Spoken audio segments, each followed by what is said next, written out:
When the most feared mafia boss in the city vanished 20 years ago, he left behind a broken wife and two children who learned to live without him. He chose power, money, and another woman over the family that had stood beside him through blood and darkness. Now, on a freezing October night, he's back, not as the ruthless kingpin who once controlled everything, but as a dying man with nothing left but regrets. The woman he destroyed has built an empire of her own. The question is, will she let him through the door, or leave him in the cold where he belongs? If you want to see how this story unfolds, stay with me until the end. Hit that like button and drop a comment with your city so I can see how far this story travels. The rain came down in sheets that October night, hammering against the windows of Vivian Cole's house like it was trying to break through. She stood in her kitchen, barefoot on the cold tile, staring at a cup of tea she'd forgotten to drink. The house was quiet. Too quiet. Her daughter Elena lived across town now, and her son Nico had his own place downtown. 20 years of raising them alone, and now the silence felt heavier than all those years of chaos combined. The doorbell rang. Vivian froze. Nobody came by this late. Not her kids, who always called first. Not her business partners, who knew better than to show up unannounced. She set the cup down and walked toward the door, her mind already running through possibilities. Deliveries, wrong address, some kid selling something. She opened it. The man standing on her doorstep looked like a ghost wearing someone else's clothes. Older. Thinner. The sharp edges that used to define Roman DeLuca's face had gone soft, almost fragile. His hair, once jet black and slicked back with the kind of precision that screamed control, was now streaked with gray and falling loose around his temples. He wore an expensive coat, but it hung on him wrong, like he'd lost too much weight too fast. For 5 full seconds, Vivian couldn't speak. Her brain refused to process what her eyes were seeing. "Vivian," he said. His voice cracked on her name. She felt her hand tighten on the doorframe. 20 years. 20 years since she'd heard that voice say her name. 20 years since he'd walked out of this house and never looked back. "No," she said. "Please, I know I don't." "No." She started to close the door. Roman put his hand up, not touching the door but hovering there. "I'm dying." Vivian stopped. She hated herself for stopping, but she did. "I don't have anyone else," Roman said. His eyes, which used to cut through people like glass, looked hollow. "I don't have anywhere to go." "That's not my problem." "I know." The rain kept falling. Water dripped off the edge of the porch roof, splashing onto Roman's shoulder. He didn't move. Vivian stared at him, her chest tight with something that felt like rage and grief rolled into one suffocating knot. Part of her wanted to slam the door in his face and call the police. Part of her wanted to scream at him until her voice gave out. But what came out instead was worse. "Why now?" Roman's jaw worked like he was chewing on words he didn't want to say. "Because I'm out of time." "You were out of time 20 years ago. You just didn't care." "I cared," he said quietly. "I cared wrong." Vivian laughed, sharp and bitter. That's the understatement of the century. She should have shut the door. She knew that. Every logical part of her brain was screaming at her to end this before it went any further. But instead, she stepped back and let him in. Roman walked through the door slowly, like he wasn't sure the floor would hold him. He stood in the entryway, dripping rainwater onto the hardwood, and looked around the house like he was seeing it for the first time. Maybe he was. This wasn't the house they'd lived in together. Vivian had sold that place the year after he left, taken the money, and started over. "You've done well," Roman said. "Don't." "I just meant—" "I know what you meant. Don't do that. Don't stand in my house and act like you're proud of me." Roman nodded and went quiet. Vivian crossed her arms. "What kind of dying?" "Cancer, pancreatic, stage 4. She felt nothing, or maybe she felt too much and it all canceled out. "How long?" 6 months, maybe less." "And you came here because, what? You want me to feel sorry for you?" "No." "Then what?" Roman looked at her, and for the first time since he'd shown up, she saw something real in his face. Fear. Not the kind of fear that came from power or danger, but the kind that came from knowing you were about to run out of chances. "I want to ask for forgiveness," he said. Vivian felt her stomach twist. "You think you can show up here after 20 years and just, what? Say you're sorry and we call it even?" "No, I don't think that." "Then what the hell are you doing here, Roman?" He didn't answer right away. He stood there in the middle of her entryway, looking smaller than she'd ever seen him, and finally said, I don't know. I didn't know where else to go. Vivian wanted to hate him. She did hate him. But looking at him now, dying and desperate and pathetic, she couldn't summon the kind of hate that would let her throw him back out into the rain. And that made her angrier than anything else. Sit down, she said, nodding toward the living room. I'll make coffee. Roman moved toward the couch like he was afraid it might disappear if he didn't sit fast enough. Vivian went into the kitchen and started the coffee maker, her hands moving on autopilot while her mind raced. 20 years. She'd spent the first 5 of those years trying to hold herself together while raising 2 kids who kept asking when Daddy was coming home. She'd spent the next 5 building a business from nothing, working 18-hour days just to keep the lights on and food on the table. By year 10, she'd stopped thinking about Roman every day. By year 15, she'd stopped thinking about him at all, except on the hard nights when Elena came home crying about some boy who'd ghosted her, or when Nico got into fights at school because some kid said something about his absent father, and now he was back. She poured 2 cups of black coffee and carried them into the living room. Roman took his without a word. Vivian sat in the chair across from him, as far away as the room allowed.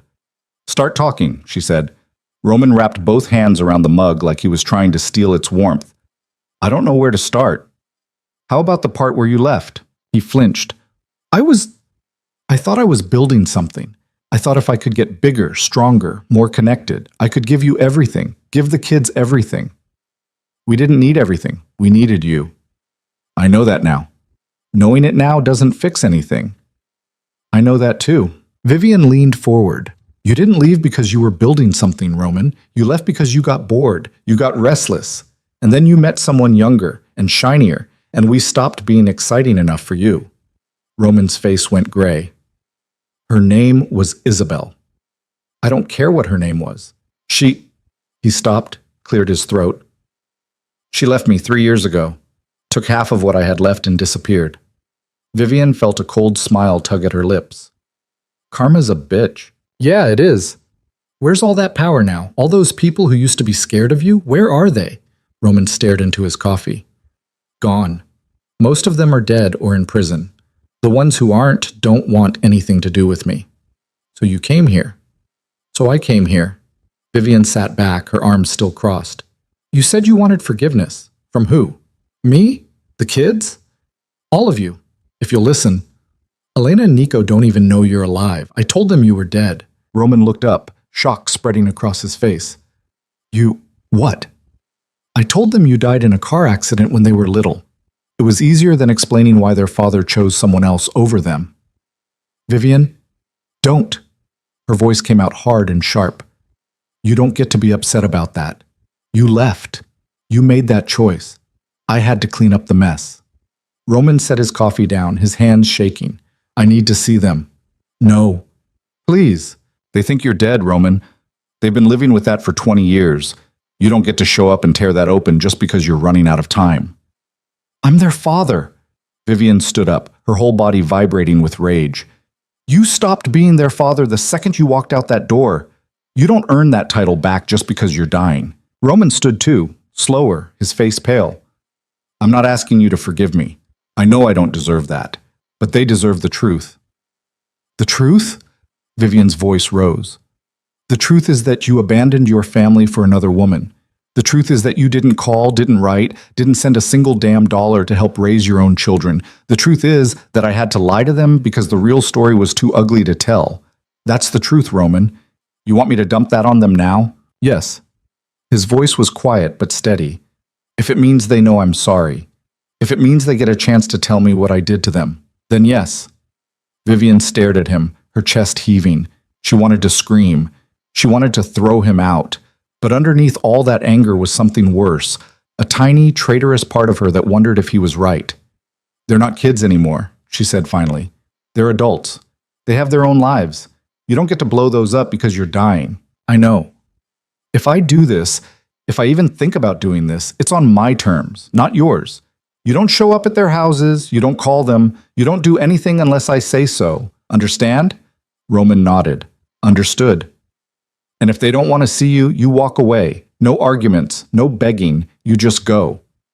Okay, Vivian turned away from him, her hands curling into fists at her sides. You can stay tonight. Guest room upstairs, second door on the left.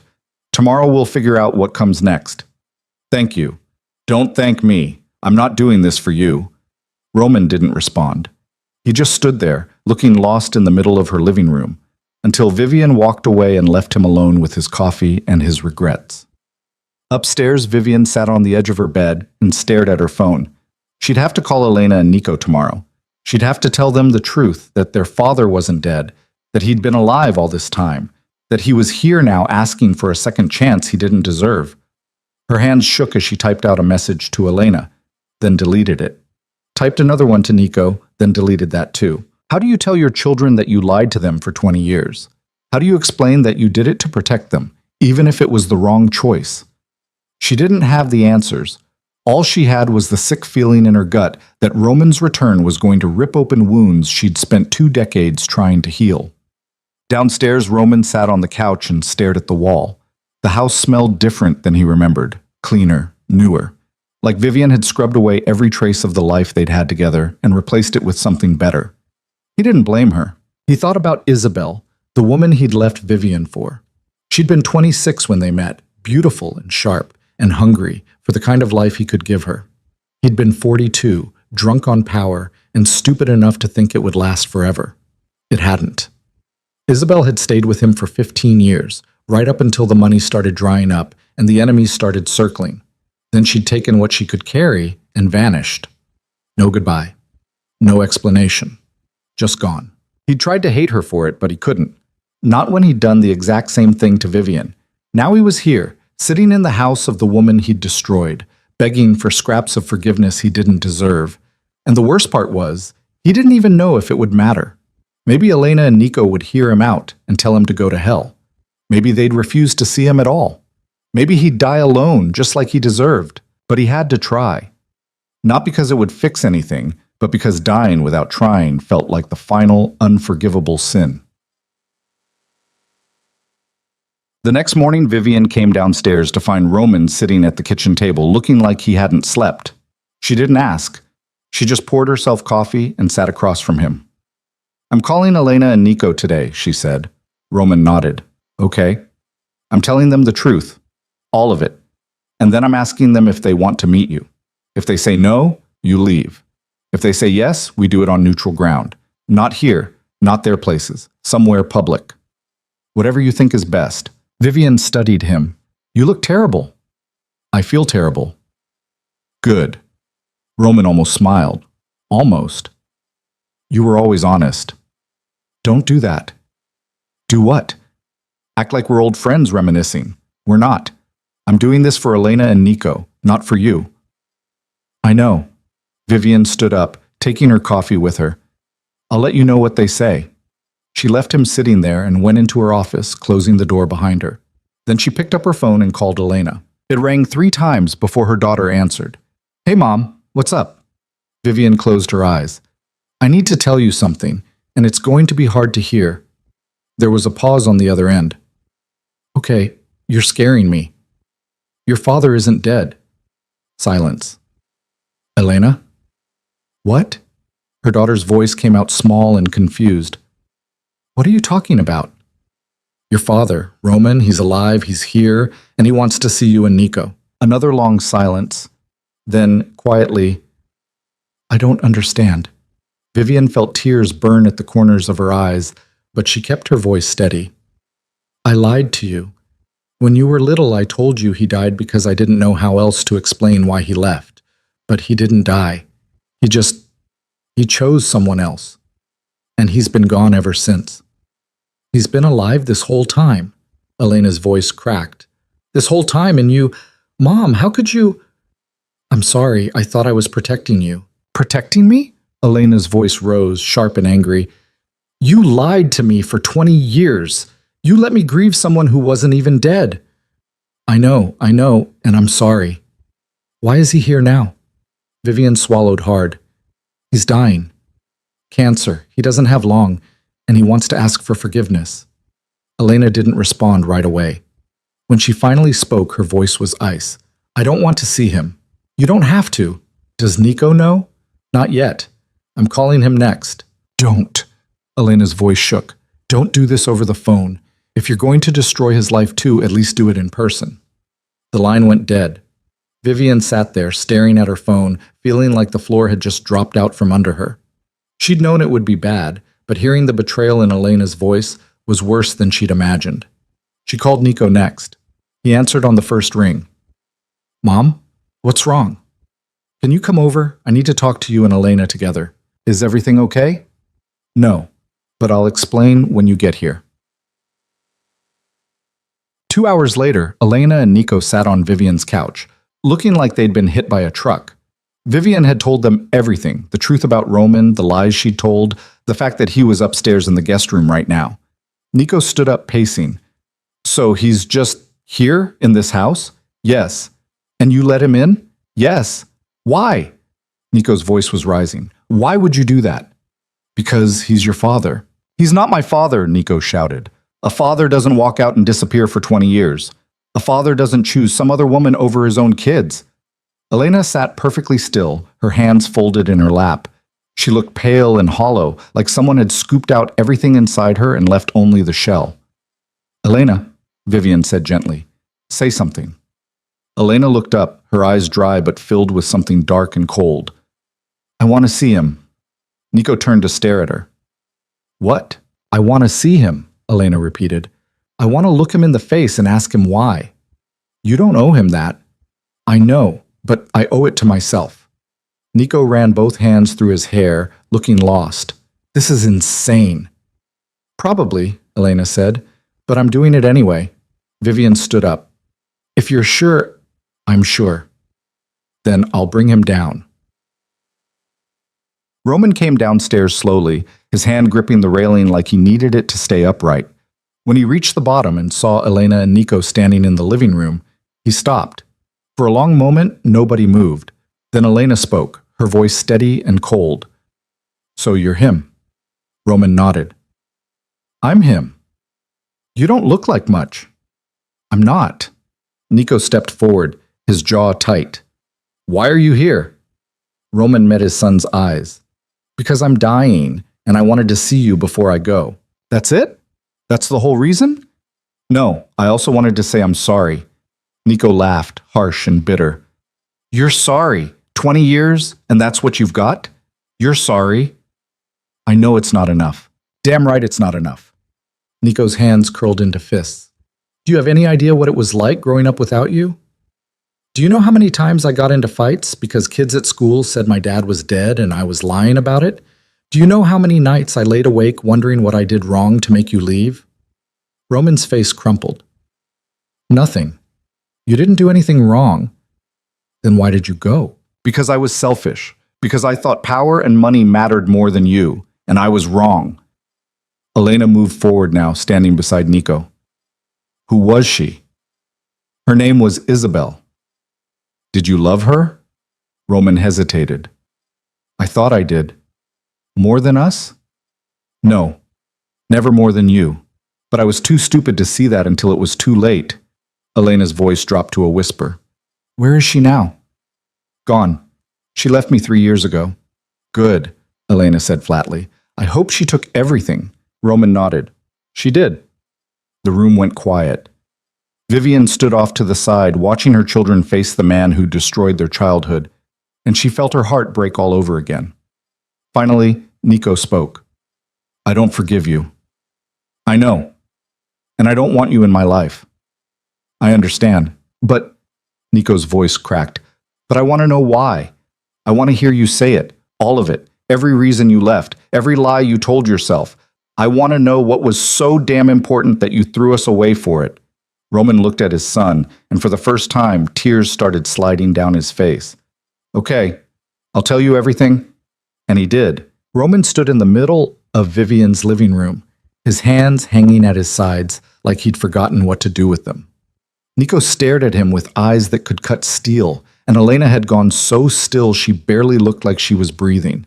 Vivian stayed near the doorway, arms crossed, watching this whole thing unfold like a car crash she couldn't stop. Roman cleared his throat. I met Isabel at a fundraiser, one of those fancy charity things where rich people pretend to care about poor people for a night. She was working there, serving drinks, and He stopped, his jaw working. I noticed her. That's it? Nico's voice came out harsh. You noticed her? Let him finish, Elena said quietly. Roman nodded, grateful for the reprieve he didn't deserve.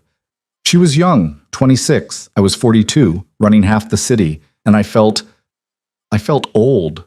Like everything good had already happened, and all that was left was maintaining what I'd built. And then she smiled at me, and I felt young again, powerful again. So you threw us away because some woman smiled at you? Nico took a step forward. That's the big explanation? No, it's more complicated than that. Then uncomplicated. Roman looked at Vivian, but she gave him nothing. No sympathy, no help, just that same cold stare she'd had since he showed up. He turned back to Nico. I was drowning, Roman said. In the work, in the violence, in all the things I had to do to keep the empire running. Your mother... He glanced at Vivian again. She was the only thing keeping me human. She was the conscience I didn't have, and I resented her for it. Vivian's expression didn't change, but something flickered in her eyes. I resented that she made me feel guilty, Roman continued. I resented that she wanted me home for dinner when I had people to meet and deals to close. I resented that she looked at me like I was capable of being better when all I wanted was to stop pretending I wasn't exactly what everyone said I was, a criminal who'd gotten lucky. So you left? Elena said. Her voice was flat, emotionless. You left because Mom expected too much from you. I left because I was a coward. Because it was easier to start over with someone who didn't know what I'd become than to face the man I'd turned into. Nico shook his head, his hands balled into fists. You keep talking about yourself, about how hard it was for you. What about us? What about the fact that you had 2 kids who needed you? I know. Do you? Because it doesn't sound like you do. Roman's face went gray. I thought about you every day. Bullshit. I did. I thought about calling. I thought about coming back, but the longer I stayed away, the harder it got. And Isabel, she made it easy to pretend none of it had happened. She didn't ask about my past. She didn't want to know about the family I'd left behind. She just wanted the version of me I was presenting, and that was enough. Elena stood up, her movement slow and deliberate. She walked toward Roman until she was close enough to see the lines carved into his face, the gray in his hair, the hollowness in his eyes. Did you even try to find out what happened to us? She asked. Roman swallowed. Yes. And? I kept tabs. Through people I trusted. I knew when you graduated high school. I knew when Nico got into that fight and broke his hand. I knew when your mother started her business and turned it into something real. Vivian's voice cut through the room like a knife. You knew all of that, and you never once reached out? Roman turned to her. What would I have said? Sorry I abandoned you, but I'm doing great with my new life? There was nothing I could say that wouldn't make it worse. So you just watched, Vivian said, like we were some TV show you could tune into whenever you felt like it. I'm not defending it, I'm just telling you the truth. The truth, Vivian repeated, her voice dripping with contempt. The truth is you're a coward who ran away and then didn't have the guts to come back until you were dying and had nowhere else to go. Roman didn't argue. He just stood there and took it. Nico moved closer, his voice shaking with rage. Did you love her, Isabel? Did you actually love her, or was she just an escape? Roman looked at his son, and for the first time since he'd started talking, he seemed to struggle with the answer. I don't know. I thought I did. But looking back, I think I just loved the idea of her. The way she made me feel like I was still in control of something. And when did that stop working? When she left. When I realized she'd only ever wanted the money and the power, not me. By then, everything was falling apart.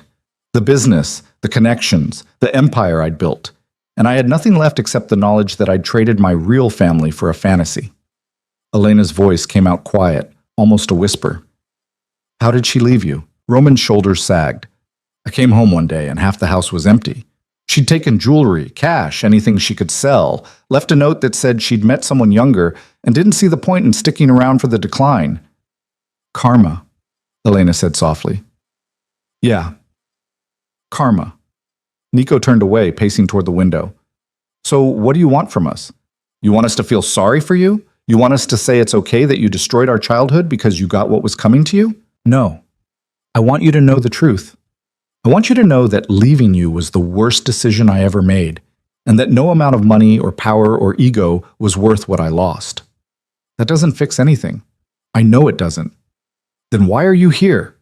Nico spun around, his eyes burning. Why come back now? Why not just die alone like you deserve? Roman flinched, but he held his ground. Because I wanted you to have the chance to tell me what I did to you. I wanted to hear it, to sit with it, to know exactly what I destroyed. Elena moved back to the couch and sat down, her hands folded in her lap. Okay, you want to hear it? I'll tell you. Roman nodded. I was 7 when you left, Elena began. Her voice was steady, controlled, but underneath it was something raw and bleeding. I remember waking up one morning and asking Mom where you were. She said you had to go away for work. I believed her. I believed her for weeks. I kept waiting for you to come home. And you never did. Roman's eyes filled with tears, but he didn't look away. By the time I was 10, Mom told us you were dead. Car accident, she said. Quick and painless. I cried for days. I wore black to school. Other kids made fun of me, but I didn't care because I thought you were gone forever. And you know what the worst part was? What? Roman's voice cracked. Part of me was relieved, because at least if you were dead, it meant you hadn't chosen to leave. It meant something took you away from us, instead of you just deciding we weren't worth staying for. Roman's face crumpled, and he covered it with his hands. I grew up thinking every man I ever loved would disappear, Elena continued. I sabotaged every relationship I had because I was so scared they'd leave me the way you did. I pushed people away before they could hurt me, and I blamed Mom for it. I blamed her for not being enough to make you stay, even though it was never her fault. It was yours. Roman lowered his hands. His face was wet, his eyes red. I'm sorry. I don't care if you're sorry. Sorry doesn't give me back the years I spent thinking I wasn't good enough for my own father to stick around. Nico stepped forward again, his voice quieter now, but no less intense. You want to know what it was like for me? Roman nodded. I became you, Nico said.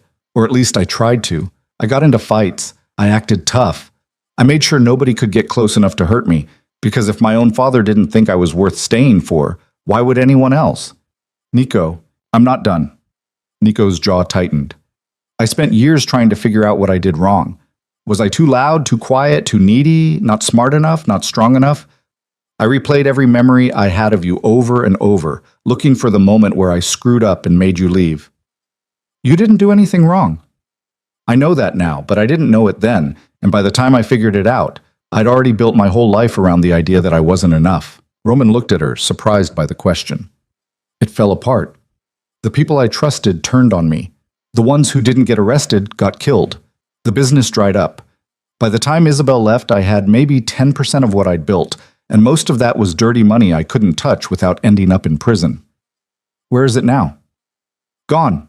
Lawyers, medical bills, paying off old debts so I didn't get shot before the cancer could finish me off. Nico laughed bitterly. So you're not just dying, you're broke too. Yeah. Good. Roman nodded slowly. I deserve that. Damn right you do. Elena stood up again, restless. Do you have any idea what Mom went through after you left?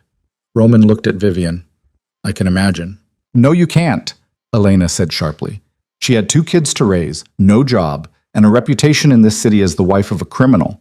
Nobody wanted to hire her. Nobody wanted to help her.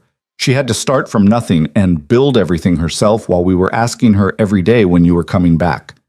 I know. No, you don't, Elena's voice rose.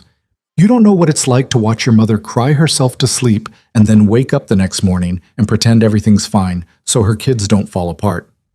You don't know what it's like to realize your mom is working 3 jobs just to keep the lights on because the man who promised to take care of her walked away. Vivian's voice was quiet but firm. Elena, no, Mom, he needs to hear this. Elena turned back to Roman, her eyes blazing. She built a multi-million-dollar company from scratch. She put us both through college without taking a single loan. She did all of that without you, and she did it better than you ever could have. Roman looked at Vivian, something like awe in his expression. I always knew you were stronger than me. Don't, Vivian said coldly. Don't try to turn this into some compliment. I didn't do it to prove anything to you. I did it because I had to. Because my children needed a parent who wouldn't abandon them. Roman's shoulders slumped. I know. Nico walked over to the window and stared out at the rain, which had started up again. What do you want from us, Roman? And don't say forgiveness, because we both know that's not happening. Roman took a shaky breath.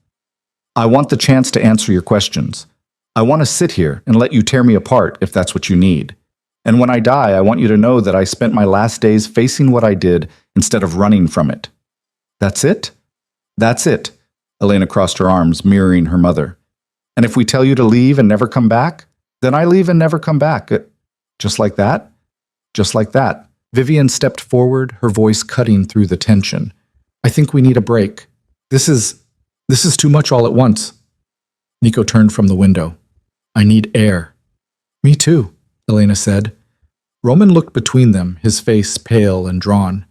Can I see you again? Nico and Elena exchanged a glance. Some silent conversation passed between them, the kind only siblings who'd survived the same war could have. Finally, Nico spoke. Maybe. We'll let Mom know. Okay. Elena grabbed her coat. We're going to leave now, and you're going to stay here and think about everything we just said.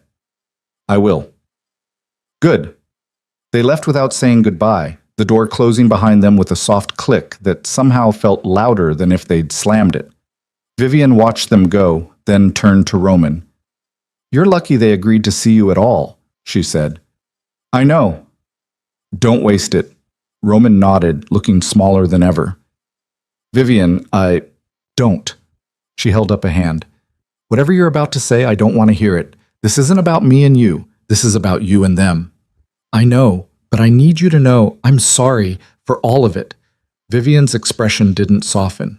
Your apology doesn't mean anything to me, Roman. It's 20 years too late and about $1 million short. I'm not asking you to forgive me. Good, because I won't. She left him standing there and went upstairs. Roman heard her footsteps cross the floor above him, heard a door close. He stood alone in the living room, surrounded by the ghosts of the life he'd thrown away. And for the first time in 20 years, he let himself really feel it. The weight of what he'd done crashed over him like a wave, and he sank onto the couch, his head in his hands, sobbing in a way he hadn't since he was a child. Outside, Elena and Nico sat in Elena's car, neither of them moving. The rain hammered against the windshield, blurring the world beyond into shapes and shadows. I can't believe Mom lied to us, Nico said finally. Elena stared straight ahead. She was trying to protect us. By making us think he was dead? Would you have rather known the truth? That he chose someone else over us? Nico didn't answer right away. When he did, his voice was rough. I don't know. Me neither. They sat in silence for a while, the rain filling the space between them. I hate him, Nico said. Me too. But part of me... He stopped, his hands gripping the steering wheel even though the car wasn't moving. Part of me is glad he's here, because now I can tell him exactly what he did to us. Elena nodded. I know what you mean. Do you think we'll regret it, seeing him? Probably. But I think we'd regret it more if we didn't. Nico turned to look at her. When did you get so smart? Elena smiled, but it didn't reach her eyes. I've been faking it my whole life. Yeah, me too. They sat there for another few minutes, then Nico started the car. You want to get a drink? I want to get several drinks. Good, because I'm buying. They pulled out of the driveway and drove off into the rain, leaving Vivian's house and everything inside it behind. Back inside, Vivian lay on her bed, staring at the ceiling. She felt hollowed out, like someone had reached inside her chest and scooped out everything that mattered. She'd spent 20 years building walls around the hurt Roman had caused, and now he'd shown up and torn them all down in a single night. Her phone buzzed, a text from Elena. We're okay. Or we will be. Love you, Mom. Vivian felt tears slide down her temples and into her hair. She texted back, love you too, both of you. She set the phone down and closed her eyes, but she didn't sleep. Downstairs, she could hear Roman moving around, the creak of floorboards under his weight. Part of her wanted to go down there and throw him out. Part of her wanted to scream at him until her voice gave out. But mostly, she just felt tired. The next morning, Roman woke up on Vivian's couch with a crick in his neck and the worst headache he'd had in months. The cancer medication made everything worse. Sleep, pain, nausea, all of it. He sat up slowly, his joints protesting, and found Vivian in the kitchen making coffee. You look like hell, she said without turning around. Feel like it too. She poured 2 cups and set one on the counter in front of him. He took it, grateful. Elena and Nico texted me last night, Vivian said. They want to see you again, but it has to be on their terms. Roman's head snapped up. They do? Don't get excited. They're not doing it for you. They're doing it for themselves. I understand. Do you? Vivian turned to face him, her expression hard. Because if you screw this up, if you hurt them any worse than you already have, I will make sure you regret it for whatever time you have left. Roman met her eyes. I won't screw it up. You better not. She handed him a piece of paper with an address on it. This Saturday, 2 o'clock. It's a cafe downtown, public, neutral. If you're late, they're leaving. I'll be there. And Roman, Vivian's voice dropped. If you die before Saturday, I'm telling them you were too much of a coward to show up. Roman almost smiled. Fair enough. Vivian left him with his coffee and went to get ready for work. She had a business to run, deals to close, a life that didn't revolve around Roman DeLuca and his deathbed apologies. She'd given him a place to stay because her children needed closure, but that didn't mean she had to like it. Roman spent the rest of the week in Vivian's guest room, weak and sick, and trying not to think about Saturday. The cancer was eating him alive from the inside out, and the medication only dulled the edges. He'd already outlived the doctor's initial estimate by 2 months, but he could feel time running out. On Friday night, Vivian knocked on his door. What? He called. She opened the door and stepped inside, her face unreadable. I need to tell you something. Roman sat up in bed. Okay. If you're doing this to make yourself feel better about dying, it won't work. Elena and Nico aren't going to absolve you. They're not going to make your last days peaceful and redemptive. You're going to carry what you did all the way to the grave, and there's nothing you can do about it. Roman nodded slowly. I know. Then why are you here? Because they deserve the truth, and because I deserve to hear what I did to them. Vivian studied him for a long moment. You really have changed, haven't you? I don't know if I've changed or if I've just finally stopped lying to myself. Maybe they're the same thing. She left without another word, closing the door softly behind her. Saturday came too fast. Roman got dressed in the nicest clothes he had left, a shirt that hung loose on his frame, and pants he had to cinch tight with a belt. He looked at himself in the mirror and barely recognized the man staring back. The fierce, untouchable mafia boss was gone. All that remained was a sick old man with more regrets than days left to live. Vivian drove him to the cafe without speaking.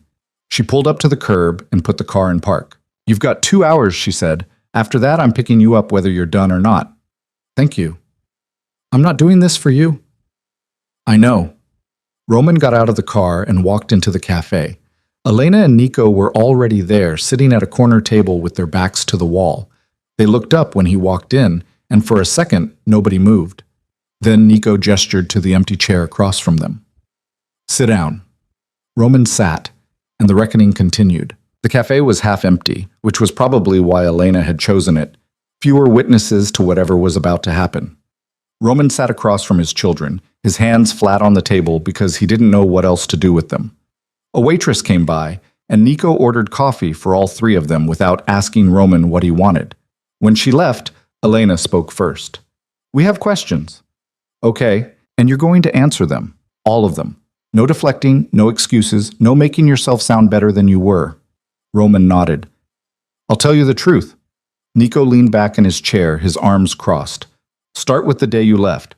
What happened that morning? Roman swallowed hard. I woke up early. You were both still asleep. Your mother was in the kitchen making breakfast. I remember she was humming something. I don't remember what. And I stood in the hallway watching her, thinking this was the last time I'd see her do that.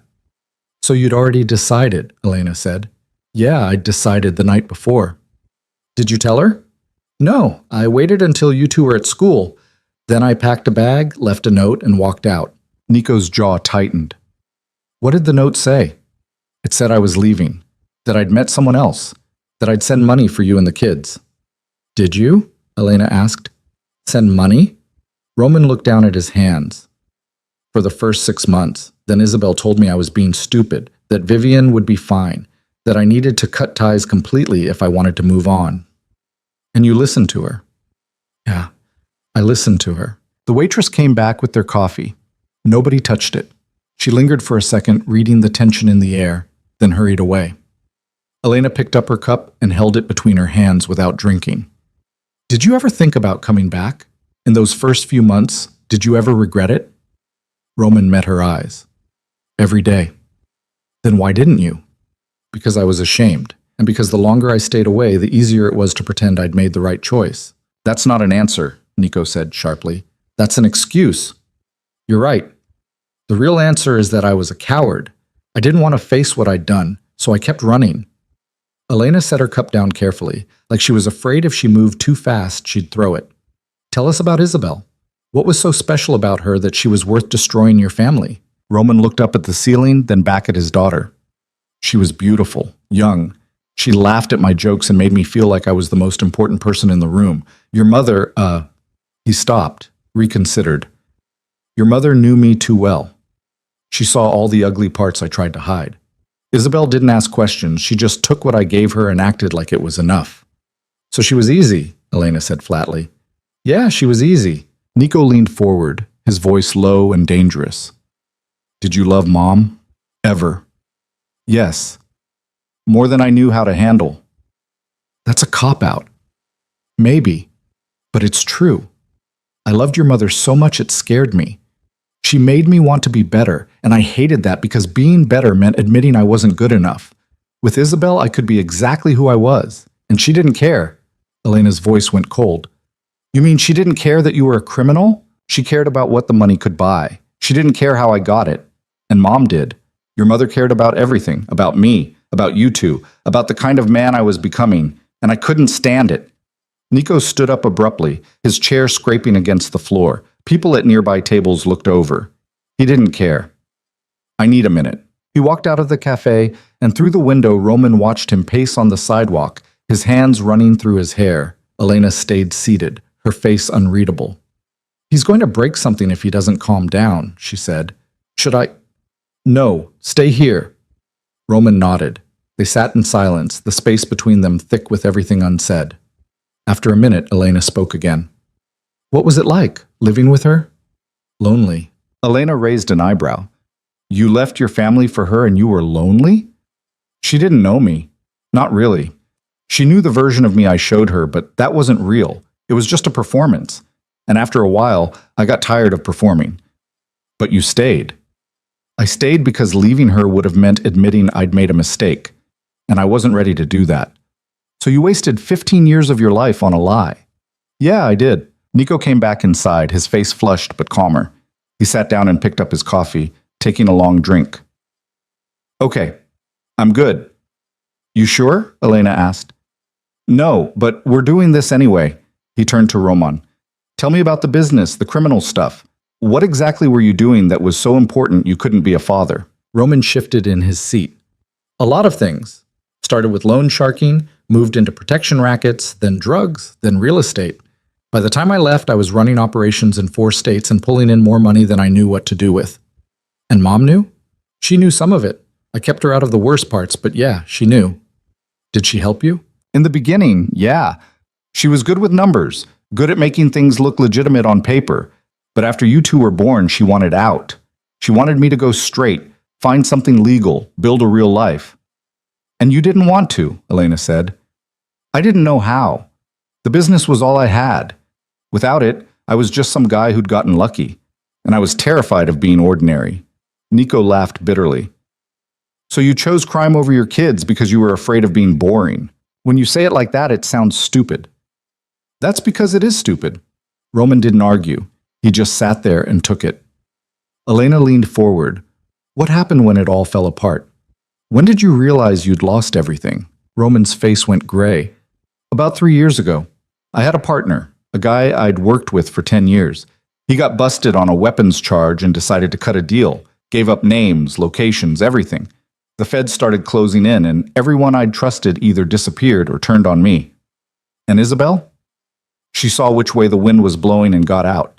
Took about $500,000 in cash and jewelry and vanished. I haven't heard from her since. Good, Elena said. I hope she's miserable.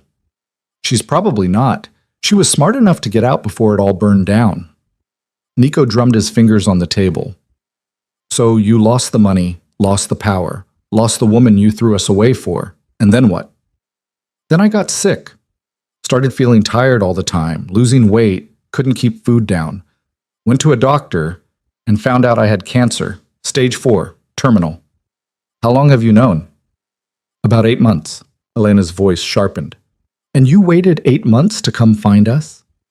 I didn't think I had the right. You didn't. You still don't. But at least you could have been honest from the start instead of waiting until you were desperate. Roman nodded slowly.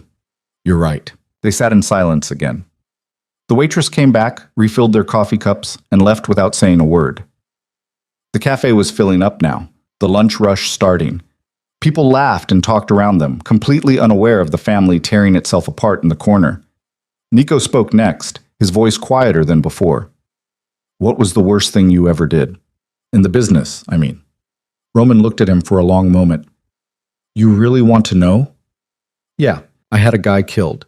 He'd stolen from me a lot of money, and he thought he could get away with it, so I had him taken care of. Elena's face went pale. You killed someone? I didn't pull the trigger, but I gave the order, so yeah, I killed him. Nico stared at him. How old were we? You were 9. Elena was 11. Jesus Christ, Elena whispered. There were other things too. People I hurt, families I destroyed. I'm not going to sit here and pretend I was some misunderstood anti-hero. I was a criminal, a bad one. And a lot of people suffered because of me. Nico pushed his coffee away like it was making him sick. And you came home to us after doing that. You sat at the dinner table and acted like everything was normal. Yeah. How? I told myself I was protecting you, that everything I did was to make sure you had a good life. But that was a lie. I did it because I liked the power. I liked being feared. And I was good at compartmentalizing. Elena stood up this time, her hands shaking. I need air. She walked out and Nico followed her. Roman sat alone at the table, surrounded by half-empty coffee cups and the wreckage of his confessions. He felt like he was being flayed alive, stripped down to the bone, and the worst part was, he knew he deserved every second of it. Outside, Elena leaned against the building, breathing hard. Nico stood next to her, not touching her, but close enough that she knew he was there. I can't do this, she said. Yes, you can. He had someone killed, Nico, while we were living in the same house, while we were sleeping down the hall. I know. And Mom knew. She had to have known. Maybe. Or maybe she didn't. Either way, it doesn't change what we're doing here. Elena turned to look at him. What are we doing here, really? We're making him face what he did. We're making him sit there and admit every ugly thing so that when he dies, he can't pretend he was anything other than what he was. And that's supposed to make us feel better? I don't know, but it's better than letting him walk away thinking we'd forgiven him. Elena nodded, wiping her eyes. Okay, let's go back in. They walked back inside and sat down. Roman looked up at them, his face haggard. I'm sorry, he said. Stop saying that, Nico snapped. Every time you apologize, it sounds more hollow. Then what do you want me to say? Nothing. Just answer our questions and stop trying to make yourself feel better about it. Roman nodded. Okay. Elena took a breath and steadied herself. Did you ever think about us? When you were with her, living that life, did we ever cross your mind? All the time. I don't believe you. I swear. I thought about you every birthday, every Christmas, every milestone I was missing. I didn't let myself dwell on it. I pushed it down and kept moving. That's not thinking about us, Elena said. That's running from us. You're right. Nico leaned forward. What would you have done if we'd tried to find you? If we'd somehow tracked you down and showed up at your door? Roman's face went still. I don't know. Guess. I probably would have sent you away, told you I wasn't your father anymore. Made up some story to protect the life I'd built with Isabel. So you would have rejected us a second time? Yeah, probably. Nico's hands curled into fists. You're a piece of shit. I know. No, I don't think you do. I don't think you have any idea what it's like to grow up wondering if you're worth anything at all because the one person who was supposed to love you unconditionally just walked away. Roman's voice came out broken. I'm sorry. I told you to stop saying that. I don't know what else to say. Then say nothing. Just sit there and feel what we've been feeling for 20 years. Roman did. He sat there in silence, his shoulders hunched, his face drawn, and let the weight of their pain crush him. Elena and Nico watched him, neither of them offering comfort or forgiveness. They just watched. After a while, Elena spoke again. Do you regret it? Leaving? More than anything, that's still not enough. I know. If you could go back and change it, would you? Roman looked at her, his eyes red. In a heartbeat. But you can't. No, I can't. Nico stood up, his jaw tight. I think we're done for today. Okay, Roman said quietly. Elena stood too. We'll let Mom know if we want to see you again. Thank you. Don't thank us. We're not doing this for you. They left without another word, walking out of the cafe and into the bright afternoon sun. Roman sat at the table for another 10 minutes, staring at nothing, before he finally got up and walked outside. Vivian was parked at the curb, her face unreadable behind sunglasses. He got in the car. How'd it go? She asked. About as bad as you'd expect. Good. She drove him back to the house in silence. When they got there, Roman went straight to the guest room and closed the door. Vivian stood in the kitchen, listening to the sounds of him moving around upstairs, and felt nothing. Later that night, Elena called. Mom? Yeah, honey. We saw him today. I know. It was... Elena's voice cracked. It was really hard. I'm sorry. Don't be. We needed to do it, but I need to ask you something. Okay. Did you know about the things he did? The people he hurt? Vivian closed her eyes. I knew some of it, not everything. Why didn't you leave him sooner? Because I was scared. I had 2 kids and no money and no skills that would get me a job that paid enough to support us. And I thought... She stopped, her throat tight. I thought if I stayed, I could keep him from getting worse. I thought I could fix him. You can't fix people, Mom. I know that now. Elena was quiet for a moment. I love you. I love you too, baby. We're going to see him again, Nico and me. We're not done yet. Are you sure? No, but we're doing it anyway. After they hung up, Vivian poured herself a glass of wine and sat on the couch in the dark. She thought about all the years she'd spent protecting her children from the truth. And now the truth was sitting upstairs in her guest room, dying slowly and taking everyone's peace with it. Upstairs, Roman lay in bed, staring at the ceiling. The cancer was getting worse. He could feel it eating through him, stealing his strength piece by piece. The pain medication made everything fuzzy, but it didn't stop the thoughts. He kept replaying the conversation at the cafe, hearing Elena and Nico's voices cutting into him, stripping him down until there was nothing left but the raw truth of what he'd done. He'd destroyed them. Not physically, but in all the ways that mattered. He'd taught them they weren't worth staying for, that love was conditional, that people left when things got hard.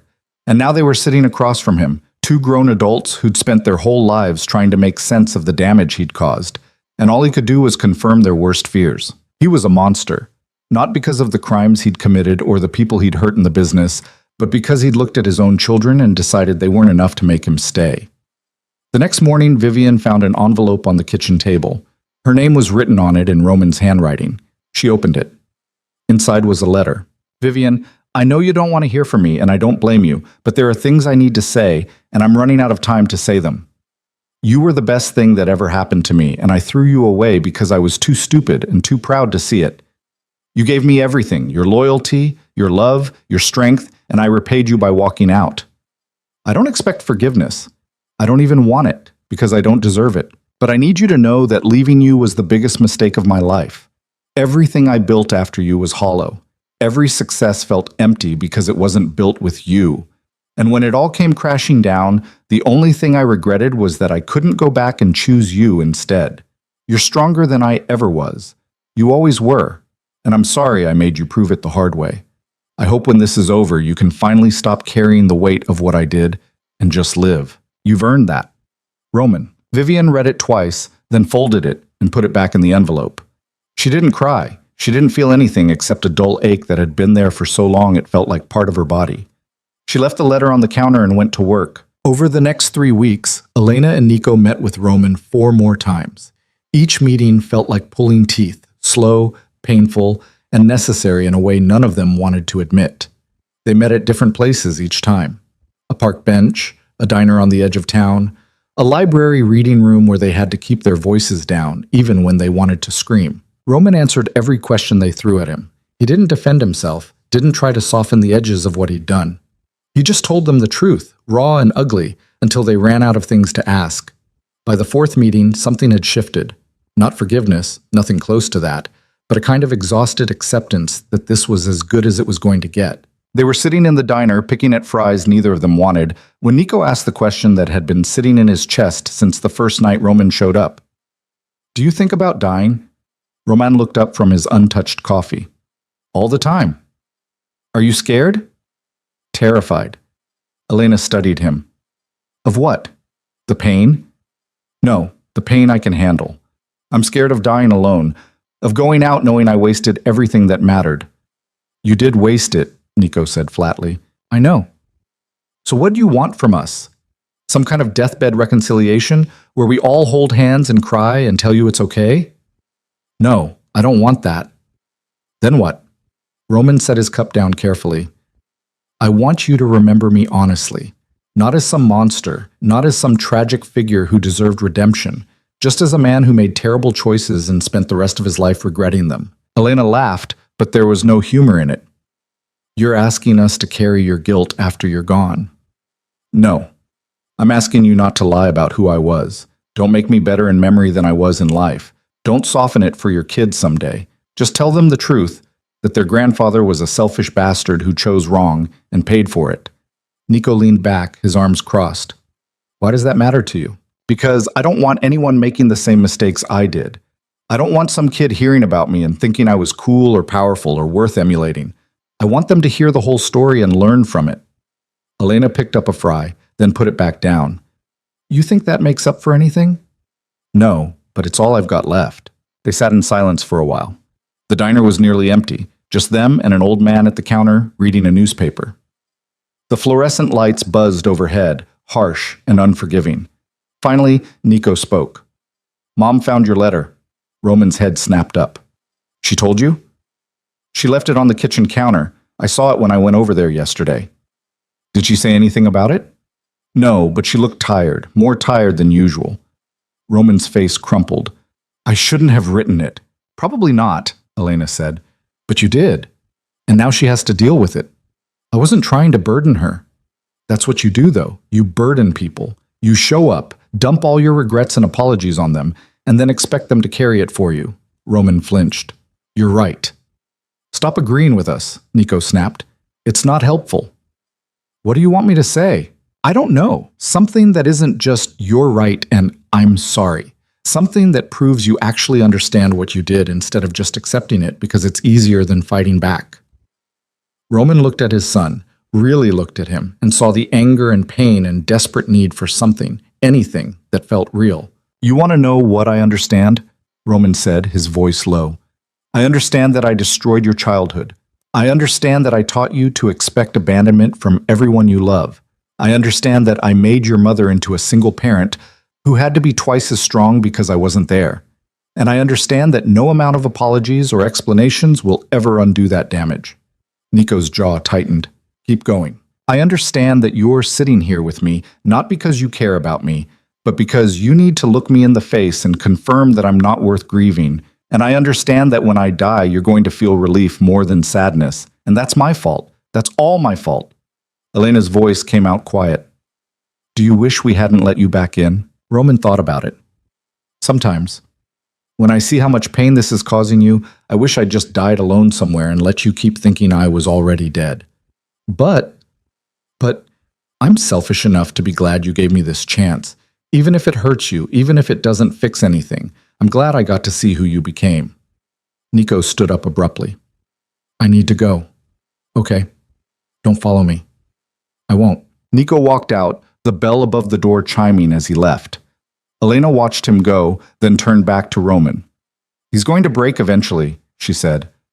"All that anger can't last forever." "I know." "When he does, don't try to comfort him. Just let him feel it." "Okay."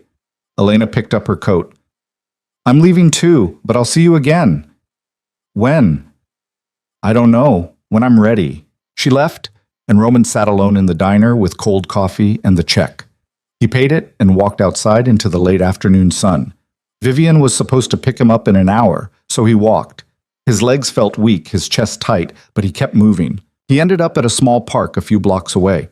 There were kids on the playground, their parents watching from benches. He sat down on one and watched them play, thinking about Elena and Nico at that age.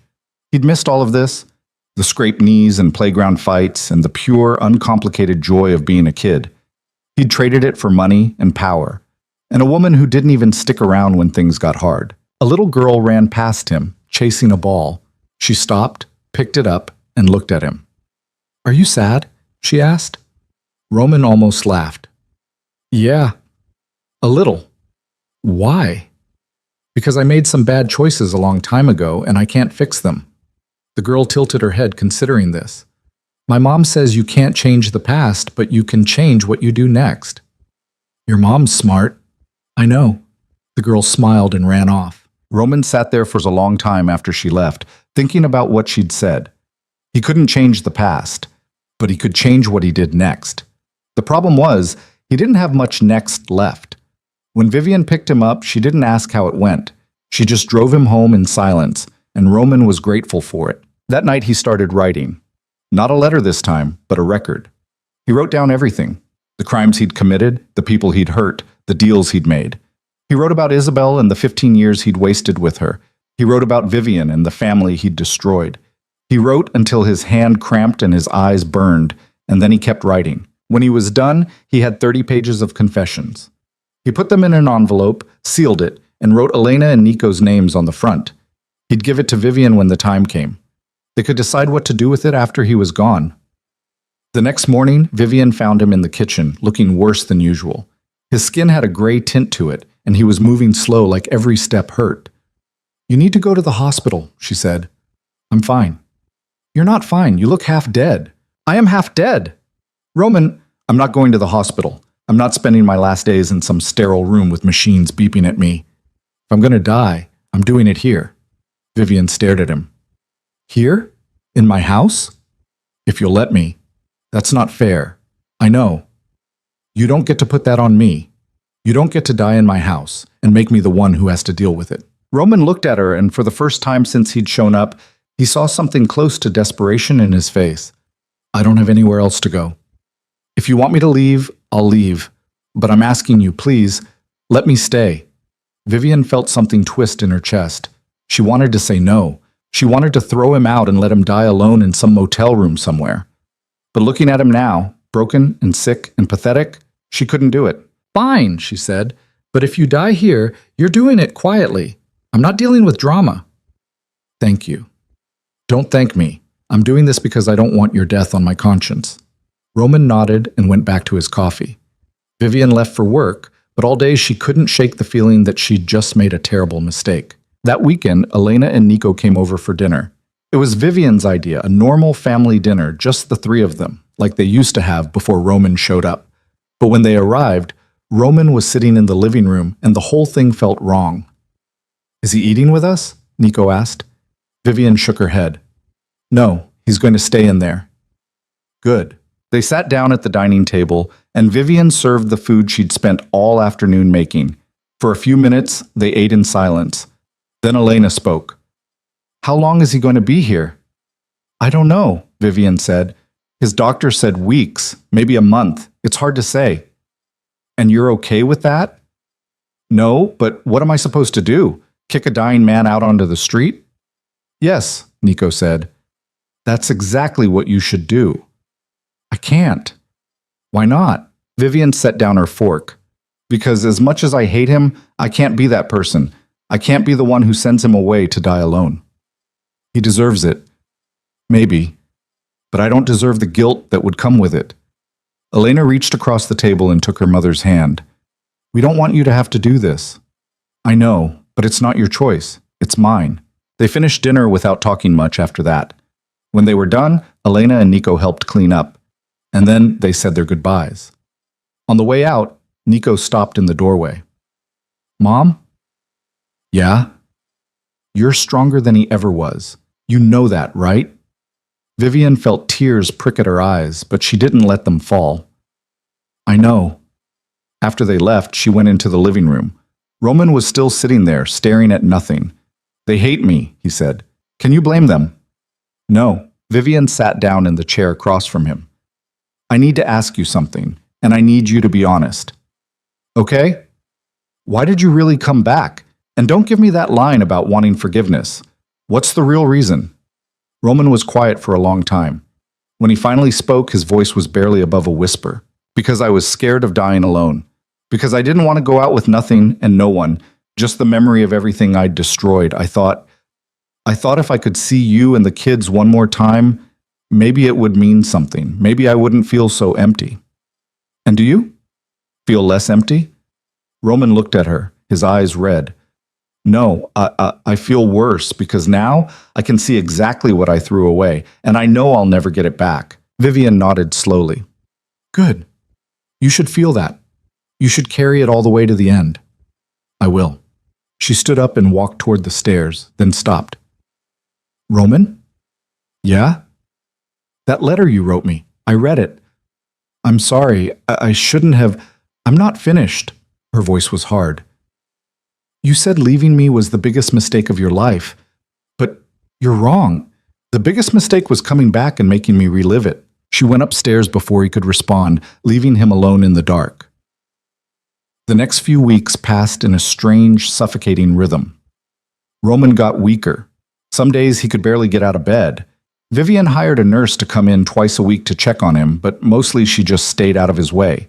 Elena and Nico visited a few more times, but the visits got shorter, the conversations thinner. There wasn't much left to say. One night, Vivian was working late in her office when she heard a crash from upstairs. She ran up and found Roman on the floor of the bathroom, his face pale and sweating. I'm fine, he said, but his voice was weak. You're not fine. She helped him up, her hands under his arms, and was shocked by how light he felt. He was wasting away right in front of her. She got him back to bed and sat on the edge of it, her hands shaking. You need to go to the hospital. No. Roman, you're dying. I know. That's why I don't want to go. I want to die here, not in some hospital room. Vivian felt tears burn her eyes, but she blinked them back. I can't watch you die. Then don't. Just let me stay here until it's over. That's not fair to me. I know. Nothing about this is fair to you, but I'm asking anyway. She wanted to scream at him. She wanted to call an ambulance and let them take him away, but instead she just nodded. Okay, you can stay. Thank you. Stop thanking me. I'm not doing this because I want to. She left him there and went back downstairs. She poured herself a glass of wine and sat in the dark crying for the first time since he'd shown up. Not for him, but for herself. For the girl she'd been when she married him, full of hope and love and stupidity. For the woman she'd become, hardened and scarred, and carrying wounds that would never fully heal. Upstairs, Roman lay in bed staring at the ceiling. He could feel his body shutting down piece by piece. The pain was constant now, a dull throb that the medication barely touched. He knew he didn't have much time left. He thought about Elena and Nico, about the look in their eyes the last time he'd seen them. They hadn't said goodbye, but he knew they wouldn't be back. They'd gotten what they needed from him, confirmation that he was exactly as broken as they'd thought. And now they were done. He thought about Vivian, about the way she'd looked at him when she said coming back was his biggest mistake. She was right. He should have stayed gone. He should have died alone in some anonymous place and let them keep believing he'd been dead for 20 years. But he'd been too selfish for that. He'd needed to see them one more time, even if it destroyed what little peace they'd found. He closed his eyes and tried to sleep, but the pain kept him awake. Somewhere downstairs he could hear Vivian moving around, and he wondered if she was crying. He hoped she wasn't. She'd cried enough for him already. The next morning, Elena called Vivian. How is he?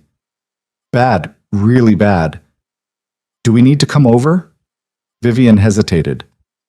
I don't know. Do you want to? Elena was quiet for a moment. No, I don't think I do. Okay. Is that terrible? No, honey. It's honest. What about you? Are you okay? Vivian looked up at the ceiling toward the room where Roman was dying. I will be. Eventually. They talked for a few more minutes, and then Elena hung up.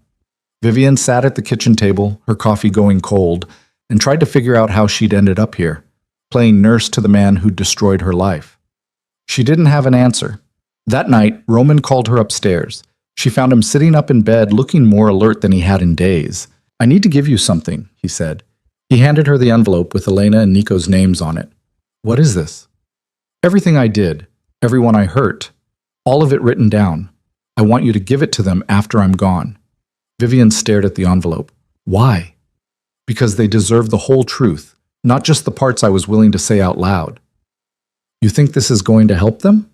No, but I think they need it anyway. Vivian took the envelope and set it on the dresser. Anything else? Roman looked at her for a long moment. I wish I could go back and choose you. Every single time, I wish I could choose you. Vivian's face didn't change. But you didn't. No, I didn't. She left him there and went back downstairs, the envelope heavy in her hands. She set it on her desk and tried not to think about what was inside. Roman died 3 days later. Vivian found him in the morning. She'd brought him tea, like she'd been doing every day for the past 2 weeks, and when she opened the door, she knew immediately that he was gone. The room was too quiet, too still.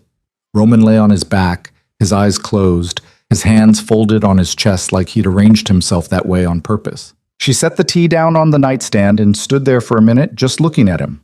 He looked smaller in death than he had in life, like dying had taken the last bit of presence he'd had left. She didn't cry. She just stood there, feeling nothing except a dull sense of finality. She called Elena first. Mom? He's gone. There was a long pause. When? Sometime last night. I found him this morning. Another pause. Are you okay? I don't know yet. Do you need me to come over? Not yet. I need to make some calls first. I'll let you know. Okay? I love you, Mom. I love you too. Vivian hung up and called Nico next. The conversation was shorter, quieter. Nico didn't ask if she was okay. He just said he'd come by later and hung up. Then she called the nurse, who called the doctor, who sent someone to confirm what Vivian already knew. Roman DeLuca was dead. The man who'd ruled half the city with fear and money and violence had died in a guest bedroom in his ex-wife's house, alone except for the woman he'd destroyed. The irony wasn't lost on Vivian. By the time Elena and Nico arrived, the body had been taken away.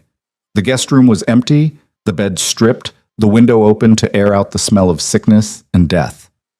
Vivian was in the kitchen, sitting at the table with a cup of coffee she hadn't touched. Elena sat down next to her. How are you holding up? I don't know. I thought I'd feel something. Relief, maybe. Or anger. But I just feel tired. Nico leaned against the counter, his arms crossed. What happens now? There's a funeral home handling the arrangements. He left instructions. Cremation, no service, no burial plot. He said he didn't deserve one. He's right, Nico said. Elena shot him a look. Nico. What? I'm just saying what we're all thinking. Vivian looked up at her son. He left something for you, both of you. She went to her office and came back with the envelope. She set it on the table between them. What is it? Elena asked. He called it a confession. Everything he did, everyone he hurt. He wanted you to have it after he was gone. Nico stared at the envelope like it might explode. I don't want it. You don't have to read it now, or ever, but it's yours if you want it. Elena reached out and touched the envelope, then pulled her hand back. Did you read it? No. He said it was for you two, not me. What if we don't want to know? Then you don't have to. You can burn it if you want, but I promised him I'd give it to you, so here it is. They sat in silence for a while, the envelope sitting on the table like an accusation. Finally, Elena picked it up. I'll take it, she said. I don't know if I'll read it, but I'll keep it. Nico shook his head. I don't want anything from him. You don't have to read it, but if you change your mind, I'll have it. I won't change my mind. Elena slipped the envelope into her bag and looked at her mother. Are you going to the funeral home? Tomorrow, to sign some papers and pick up the ashes. What are you going to do with them? Vivian hadn't thought about it. I don't know. Throw them in the ocean, maybe, or just leave them at the funeral home. I don't really care. He'd probably want you to scatter them somewhere meaningful, Elena said. He doesn't get what he wants anymore. Nico almost smiled at that. Good. They stayed for another hour, drinking coffee and not talking much. When they left, Vivian went upstairs to the guest room and stood in the doorway. The room was clean now, sterile, like Roman had never been there at all. But she could still feel him in the walls, in the air, in the weight of everything he'd left behind. She closed the door and didn't open it again. The next day, Vivian went to the funeral home and signed the papers. They gave her a simple black urn with Roman's ashes inside. It was lighter than she expected, and that made her angry for some reason. A whole life reduced to a few pounds of ash and bone. She put the urn in the trunk of her car and drove to the ocean. It was a cold, gray day, the kind of day that matched how she felt inside. She parked at a beach access point and walked down to the water, carrying the urn under her arm like it was groceries. When she reached the sand, she stopped and looked out at the waves. She'd thought about bringing Elena and Nico, but this felt like something she needed to do alone.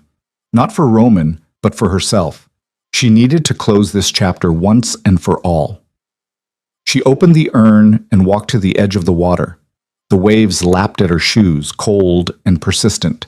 She upended the urn and watched the ashes scatter into the surf, mixing with the foam and disappearing into the gray-green water. When it was empty, she stood there for a minute, waiting to feel something. Closure, maybe. Or peace.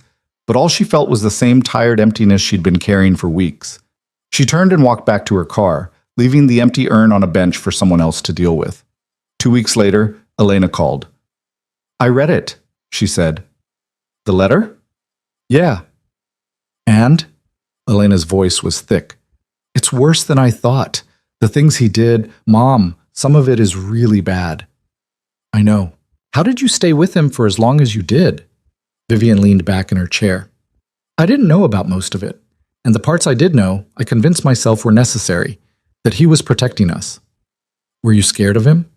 "Sometimes, but mostly I was just scared of being alone with 2 kids and no money." "That's not a good reason to stay." "I know that now, but back then I thought it was the only reason that mattered." Elena was quiet for a moment. "Nico doesn't want to read it. He says he doesn't need to know the details to know Roman was a bad person." "He's probably right. But I needed to know. I needed to see it all written out so I could stop wondering if maybe I was being too hard on him. And now I know I wasn't. If anything, I wasn't hard enough." "What are you going to do with it?" "I don't know. Keep it, I guess. Maybe someday I'll show it to my kids, if I ever have any, so they know where they came from. You don't have to carry that, Elena. You can let it go." "I know, but I think I need to carry it for a while longer, until it doesn't hurt anymore." They talked for a little while longer, and then Elena said she had to go. After she hung up, Vivian sat at her desk and thought about the letter, about all the terrible things Roman had written down, and she was glad she hadn't read it. She'd lived through enough of his damage. She didn't need to catalog it. A month after Roman died, Vivian started having trouble sleeping. She'd lie awake at night, staring at the ceiling, replaying the last few months over and over. She kept thinking about the look on his face when she told him coming back was his biggest mistake. She kept wondering if she'd been too cruel, if she should have shown him some measure of kindness at the end. But then she'd remember the years she'd spent raising Elena and Nico alone, the nights she'd cried herself to sleep, the fear and uncertainty and grinding work it had taken to build a life after he left. And she'd remember that she didn't owe him kindness. She didn't owe him anything. One night, she got out of bed and went downstairs. She poured herself a glass of whiskey and sat on the couch in the dark, and for the first time since Roman died, she let herself cry. Not for him, but for herself. For the girl she'd been when she married him, full of hope and love and trust. For the woman she'd become, hardened and scarred and carrying wounds that would never fully heal. She cried until she had nothing left, and then she went back to bed and slept better than she had in weeks. 6 weeks after Roman's death, Nico showed up at Vivian's house unannounced. She opened the door to find him standing there, his eyes red and his jaw tight. "I need to talk," he said. "Come in." They sat in the living room, and Nico stared at his hands for a long time before he spoke. "I keep thinking about him," he said finally. "About the things he said at that cafe, about how he thought about us every day but never came back." "Okay. And I keep going back and forth between being angry and being, I don't know, sad, I guess. Like I'm mourning someone I never really knew." Vivian nodded. "That's normal." "Is it? Because it feels messed up. Why should I mourn him? He didn't deserve it." "You're not mourning him. You're mourning the father you should have had, the one who stayed." Nico's face crumpled, and he covered it with his hands. "I hate that he still has this power over me. I hate that he's dead, and I'm still thinking about him." Vivian moved to sit beside him, putting her arm around his shoulders. "It's going to take time. There's no timeline for this kind of thing." How long did it take you? I'm still working on it. Nico looked at her, his eyes wet. Does it get easier? Yeah, it does. Not all at once, but gradually. One day you'll realize you haven't thought about him in a week, then a month, then longer. What if I don't want to forget him? What if forgetting him means he wins? He doesn't win either way, Nico. You're here. You're building a life. That's what matters. Nico nodded slowly, wiping his eyes. I met someone. Vivian smiled. Yeah? Her name's Sarah. She's really different from anyone I've dated before. She's patient. She doesn't take my crap, but she also doesn't push me. And I keep waiting for her to leave. Have you told her about Roman? Some of it. She knows he wasn't around. She doesn't know the whole story yet. You should tell her, when you're ready. What if it scares her off? Then she's not the right person. But I don't think it will. Nico stayed for another hour, and when he left, he looked lighter somehow. Like talking about it had loosened something that had been wound too tight. 3 months after Roman's death, Elena got engaged. She called Vivian from a restaurant, her voice bright and breathless. Mom, he proposed. Vivian felt something loosen in her chest. That's wonderful, honey. I'm so happy for you. His name is Marcus. I've been seeing him for about a year. I know I should have introduced you sooner, but I wanted to be sure first. It's okay. I understand. I want you to meet him. Can we come over this weekend? Of course.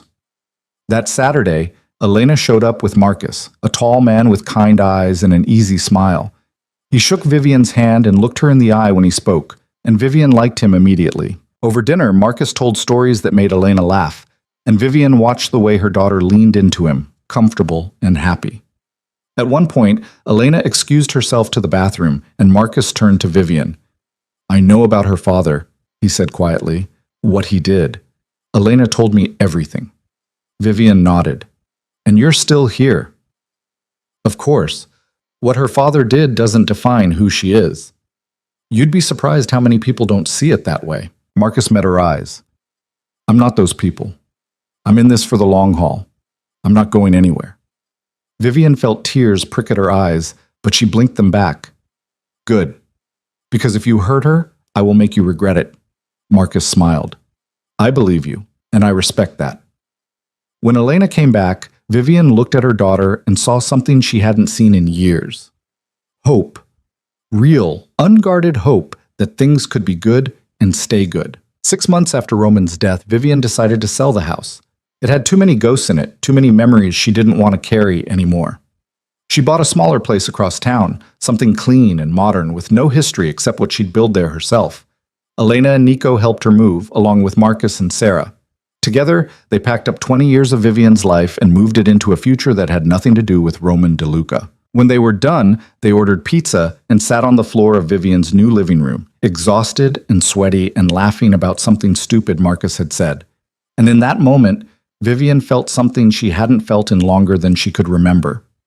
Peace. Not the kind of peace that came from forgiveness or closure or any of the things people said you were supposed to find after trauma. Just the quiet, steady peace of knowing she'd survived. That she'd taken the worst thing that had ever happened to her and turned it into something that couldn't destroy her. A year after Roman's death, Vivian started thinking about what came next. She had a business that was doing well, investments that would keep her comfortable for the rest of her life, and 2 children who were building their own futures. But she felt restless.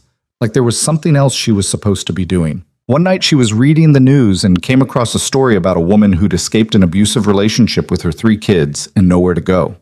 The woman had ended up in a shelter that was overcrowded and underfunded, and the story detailed how hard it was to find support when you were trying to start over with nothing.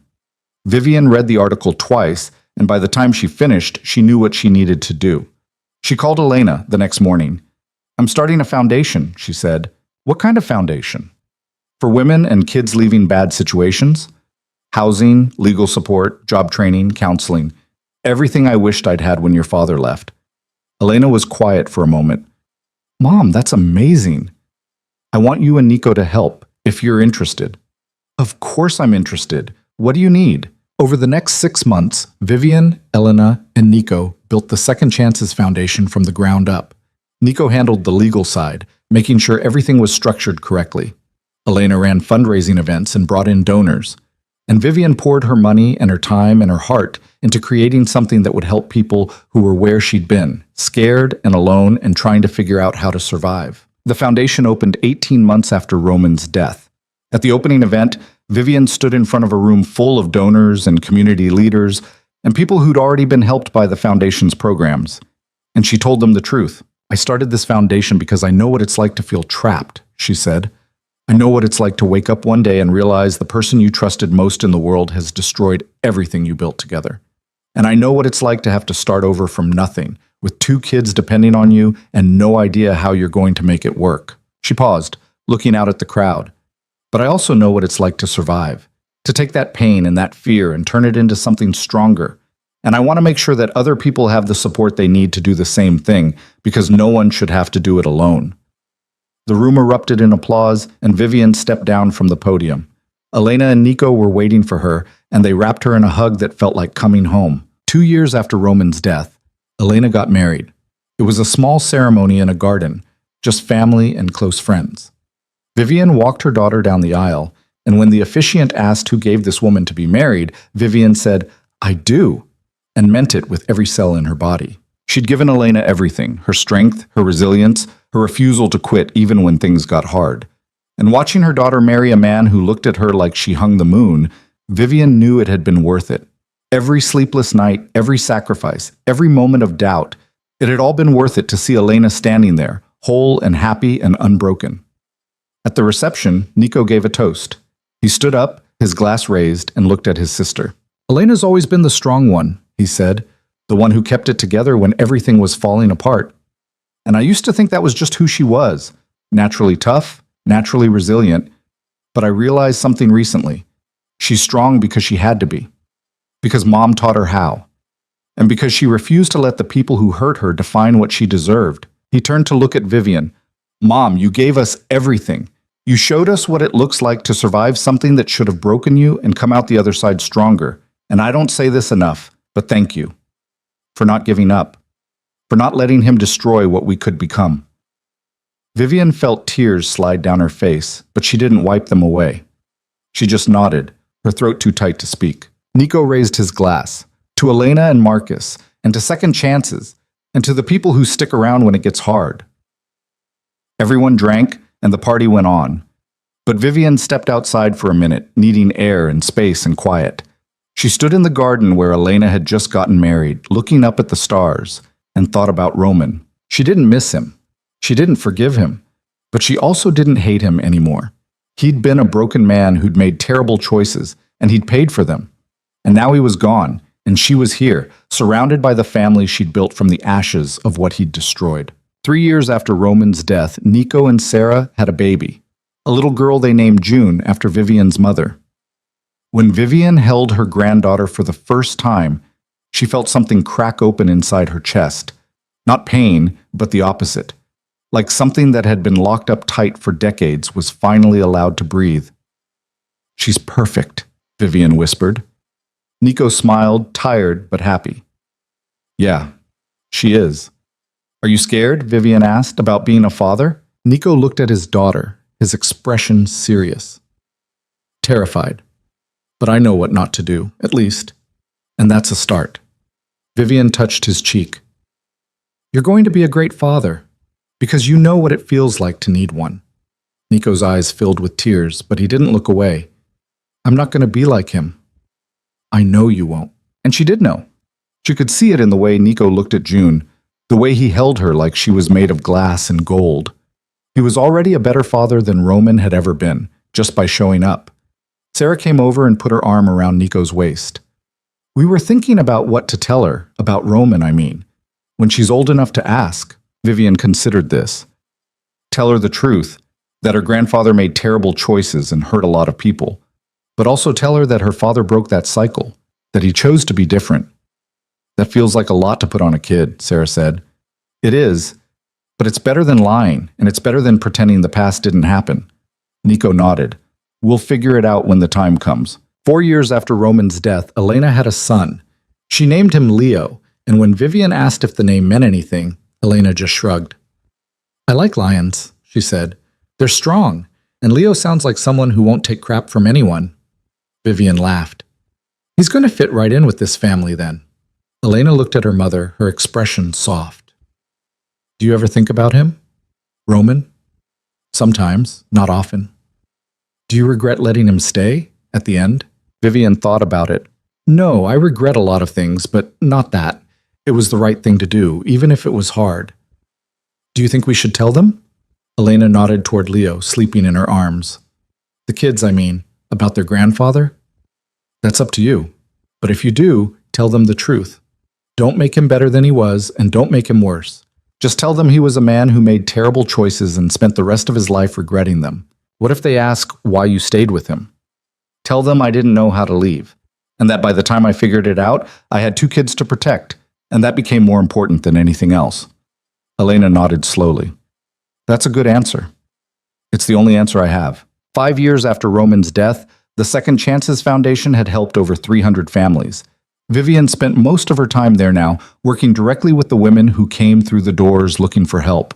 Some of them reminded her of herself, scared but determined, broken but not defeated. Others were worse off than she'd ever been, carrying trauma that went back generations. One afternoon, a woman named Maria came in with her 2 daughters. She was thin and pale, with bruises on her arms she tried to hide with long sleeves.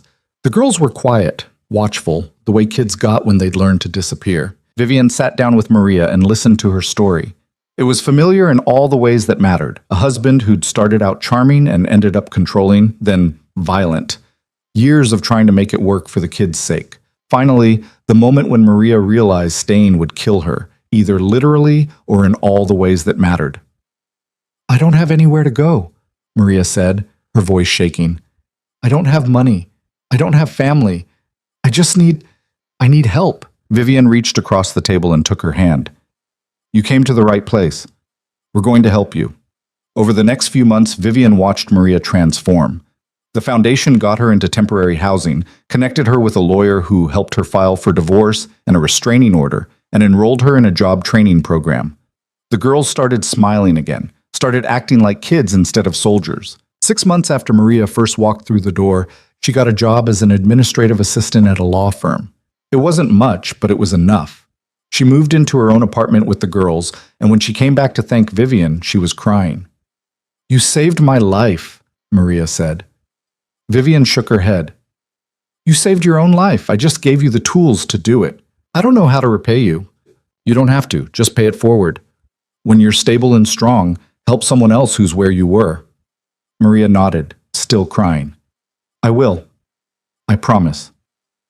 After she left, Vivian sat in her office and thought about Roman, about how his choices had led her here, to this moment, helping people he would have either ignored or exploited. There was something satisfying about that, about taking the worst thing he'd ever done to her and turning it into something that saved other people. 7 years after Roman's death, Vivian woke up one morning and realized she was happy. Not the kind of happy that came from achieving something or checking off a goal, but the quiet, steady happy that came from being at peace with who she was and what she'd built. She had a business that was thriving. She had a foundation that was changing lives. She had 2 children who'd grown into remarkable adults and 2 grandchildren who lit up her world. And she had herself, whole and strong and unbroken, despite everything that had tried to break her. That night, she took Elena and Nico out to dinner. They brought the kids, and the restaurant was loud and chaotic and perfect. At one point, Leo knocked over his juice and started crying, and June tried to comfort him by offering him her breadstick. Elena and Nico were both exhausted, their faces showing the wear of parenthood, but they were happy. Vivian looked around the table and felt her chest swell with something that might have been pride or love, or just deep, bone-deep gratitude. Thank you, she said suddenly. Nico looked up. For what? For being here, for surviving, for becoming people I'm proud to know. Elena reached across the table and took her mother's hand. We wouldn't be here without you. Yes, you would. You're stronger than you think. We got it from you. Vivian smiled. Maybe, but you made it your own. They finished dinner and walked out into the warm summer night. Vivian carried June on her hip while Elena held Leo's hand and Nico walked beside them, talking about something Sarah had said that made him laugh. And in that moment, Vivian understood something she hadn't before. Roman had tried to destroy them. He'd walked away and left them with nothing but pain and questions and wounds that should have broken them. But they'd survived. More than that, they'd thrived. They'd taken the ashes of what he'd burned down and built something beautiful. And that was the real ending to Roman DeLuca's story. Not his deathbed apologies or his desperate attempts at redemption, but the family he'd left behind, strong and whole and completely, utterly done with him. 10 years after Roman died, Vivian sat in her office at the foundation and looked at a photo on her desk. It was from Elena's wedding, all of them together, smiling in the garden. She studied the faces in the photo, the joy and love and hard-won peace, and she thought about how far they'd come. There was a knock on her door, and Vivian looked up to see a young woman standing there, her eyes red and her hands shaking. "Are you Vivian Cole?" the woman asked. "I am. I need help. I heard you help women who need to leave." Vivian stood up and gestured to the chair across from her desk. "Sit down. Tell me what's going on." The woman sat, and as she started talking, Vivian listened. This was the work now. Not dwelling on the past, not holding on to anger or hurt, but helping people who needed what she'd needed all those years ago. Roman DeLuca had been a mafia boss, a feared man, someone who'd controlled half the city with violence and money. But in the end, none of that mattered. He died alone, broken, and full of regrets. And the family he'd destroyed had gone on without him, building lives that had nothing to do with his legacy. That was the lesson Vivian had learned, the one she tried to pass on to every person who walked through the foundation's doors. You don't have to be defined by the worst thing that happened to you. You don't have to carry someone else's damage forever. You can survive. You can rebuild, and you can come out the other side stronger than you ever thought possible. The woman across from her was still talking, telling her story through tears, and Vivian listened with the full weight of her attention. Because she knew what it felt like to be where this woman was. She knew the fear and the shame and the desperate hope that somewhere, somehow, there was a way out. And she was that way out. Not because she was perfect or had all the answers, but because she'd survived and learned and refused to let her pain be wasted. When the woman finished talking, Vivian leaned forward and looked her in the eye. "You did the right thing by coming here," she said, "and I'm going to help you. We're going to figure this out together." The woman's face crumpled with relief, and Vivian reached across the desk to squeeze her hand. That night, after the woman left with a plan and a place to stay, and the first real hope she'd had in years, Vivian sat alone in her office and thought about Roman one last time. She let herself remember the boy she'd fallen in love with, before the money and the power and the choices that destroyed them both. She let herself remember what it felt like to believe in him, to trust him, to think they'd build something together that would last. And then she let him go. She closed her eyes and took a deep breath, and when she opened them again, she felt lighter. The weight she'd been carrying for so long, the anger, the hurt, the desperate need to understand why he'd done what he did, finally lifted. It didn't matter anymore. Roman was gone, and she was still here. Still fighting, still building, still refusing to let the worst moment of her life define the rest of it. She picked up her phone and sent a text to Elena and Nico. "Love you both. Proud of who you've become." Elena responded first. "Love you too, Mom. We're proud of you." Then Nico. "Back at you. You're the strongest person I know." Vivian smiled and set her phone down. She looked around her office, the walls covered with photos of families the foundation had helped, the awards they'd won, the letters from people thanking her for saving their lives. This was her legacy. Not Roman's empire built on fear and violence, but her kingdom built on compassion and second chances. And it was better than anything Roman had ever created because it actually helped people instead of destroying them. She stood up, turned off the lights, and locked the office behind her. Tomorrow, there would be more work to do, more people to help, more lives to rebuild. But tonight, she was going home to her quiet house, her clean space, her life that finally felt like it belonged to her. Roman DeLuca's story was over. He'd lived as a king and died as a cautionary tale, a reminder that power without humanity was worthless, that fear was no substitute for love, and that abandoning your family in pursuit of something shinier would always end in regret. But Vivian Cole's story was still being written, and every chapter she added was proof that you could survive the unsurvivable, that you could take the broken pieces of your life and build something stronger, and that the people who stayed and fought and refused to give up were always more powerful than the ones who ran away.